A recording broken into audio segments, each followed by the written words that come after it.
Although U.S. allies say Russia was notified about the airstrikes, but the Pentagon says they were not told everything. While that deconfliction plan that separates the warplanes and the forces we're told was used, the Department of Defense says that we did not tell the Russians about specific targets. Here is the chairman of the Joint Chiefs of Staff, General Joseph Dunford. We specifically identified these targets to mitigate the risk of Russian forces being involved, and we used our normal deconfliction channels. Those were active this week to work through the airspace issues and so forth. We did not do any coordination with the Russians on the strikes, nor did we pre-notify them. And someone who knows all about these logistics, Lieutenant General Richard Newton. He's a former Assistant Vice Chief of Staff of the United States Air Force and a former B-1 pilot himself. General Newton, always good to see you. Welcome. Eric, it's good to be with you again. You know, the attacks were really precision against that research lab and some storage facilities, but there was no effort at all to take out any of Assad's command and control center or the infrastructure of his whole military. Do you think that that was a mistake, or is that prudent?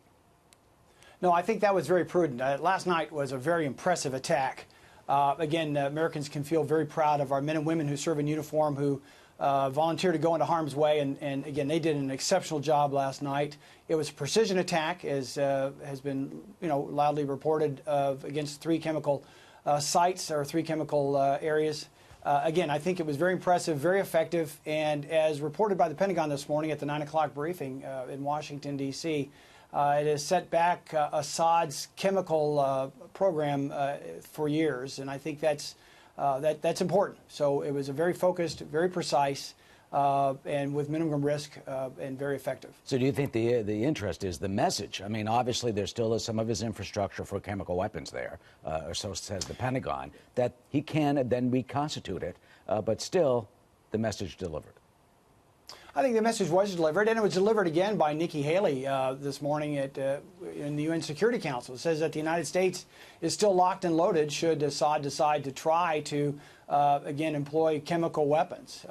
The hard part right now, though, is what is before us, is what's next. General Joe Votel, who is the commander of U.S. Central Command, essentially the combatant commander responsible for last night's attack, has said the hard part is in front of us, and that we need to look at other means, and we need to look at other means in terms of all U.S. elements of national security and power, diplomatic, economic, and financial, and stabilization efforts as well. Well, could that include the imposition of a no-fly zone, or is it too late for that? Because you've got Russian warplanes and assets there. How do you tell them apart? Yeah. I would not advise for a no-fly zone, but particularly when you still have warring factions on the ground. What I would, however, is take a look at other instruments of national power, such as the Civilian Stabilization Program to help with reconstruction assistance and removal of IEDs. Let's remember, we still have 13 million Syrians who are without food and water. You've got 6 million who've been displaced by their homes. 2 million of those are children. And so, that is going to also be part of our effort, which is the main focus right now, is to defeat ISIS. And so we have to look at all instruments of national power, not just military. But we did see an impressive strike last night, an effective strike, and I think it sent a message to the Syrians, it sent a message to the Russians, the Iranians, as well as the North Koreans, and other adversaries who may want to challenge this president and this, certainly this effort. One more thing, if I may, yeah, sure. Is what's significant about this is it also brought in a coalition of the French and the British. Mm-hmm. And that's what's different than we had last year. Last year was, about half the level of effort in terms of number of Tomahawk land attack missiles and attacks and so forth to compare to this year. More complex, but very precise, very effective. And so I think as we move forward, we've got to look at not only all instruments of national power, but also coalition partners and those in the region as well. And now, speaking of moving forward, what about Assad? What does he do now? I mean, you've got his helicopters, according to reports, they scurried over to a Russian base. We would not attack a Russian base. His warplanes are intact. Do they just stay parked in the Russian hangar that we don't attack because we don't want to, get into a war with Russia? Are they pinned down, or does he bring them out and start this all over again?